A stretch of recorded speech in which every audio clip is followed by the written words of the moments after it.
जय श्री राधे। रामधारी गुप्ता खंड 2 प्रतिलेखन संख्या 39 गति 120 शब्द प्रति मिनट प्रारंभ करें। सज्जनों और देवियों, विगत 2 दशकों से मेरा संपर्क जहाँ तक कार्यालयीन कार्यभार का प्रश्न है, देश के विभिन्न भागों में कार्यरत स्वैच्छिक हिंदी संस्थाओं से रहा है। अतएव आज इस गौरवपूर्ण मंच से संस्थाओं और उनके इर्द गिर्द की बातों पर अपने विचार केंद्रित करूंगा। जहां हिंदी शिक्षण एवं परीक्षा संचालन हिंदी प्रचार प्रसार के सर्वाधिक रचनात्मक कार्यक्रम हैं, वहीं हिंदीतर क्षेत्र में हिंदी के लिए अनुकूल वातावरण निर्माण भी एक महत्वपूर्ण पहलू है।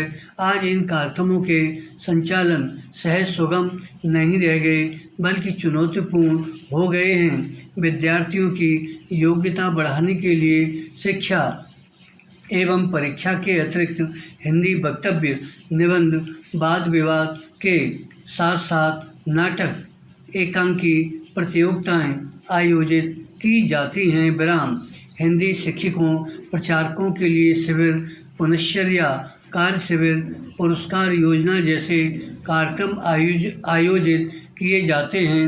अनुकूल वातावरण निर्माण के लिए जहां इन कार्यक्रमों को अधिक प्रभावी और परिणामी बनाने की आवश्यकता है, वहीं अन्य प्रभावी कार्यक्रमों की परिकल्पना करनी होगी। विराम हिंदी शिक्षण, परीक्षा संचालन और वातावरण निर्माण, इन तीनों के आनुपातिक और सफल आयोजन पर विद्यार्थियों का हिंदी ज्ञान अर्थात हिंदी बोलने, पढ़ने एवं लिखने की दक्षता का पूरा दारोमदार टिका रहता है।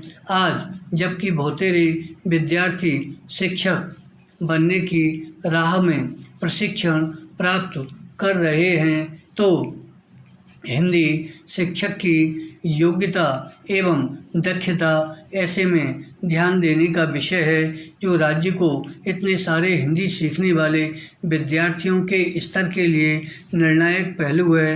यह नकारा नहीं जा सकता कि किसी भी संस्था के लिए उनके प्रचारक ही आधारभूत पर संपत्तियाँ होते हैं। प्रचारकों के सत प्रयास एवं सुकार्य से संस्था की जड़ें मजबूत होती हैं। वास्तव में हिंदी की प्रचार योजनाओं का सफल कार्यान्वयन सभी संबंधित पक्षों के प्रयास के समन्वय से ही संभव है।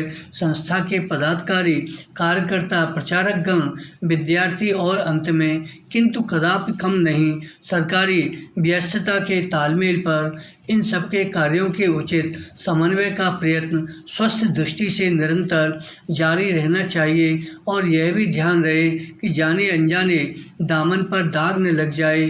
पैरा भारत ग्रामों का देश है और अधिकांश भारतीय जनता ग्रामों में बसती है। नगरों और शहरों के नागरिकों को शिक्षा की कई सुविधाएं प्राप्त हैं, यो उन्हें हिंदी पढ़ने के यथेष्ट अवसर उपलब्ध हो जाते हैं।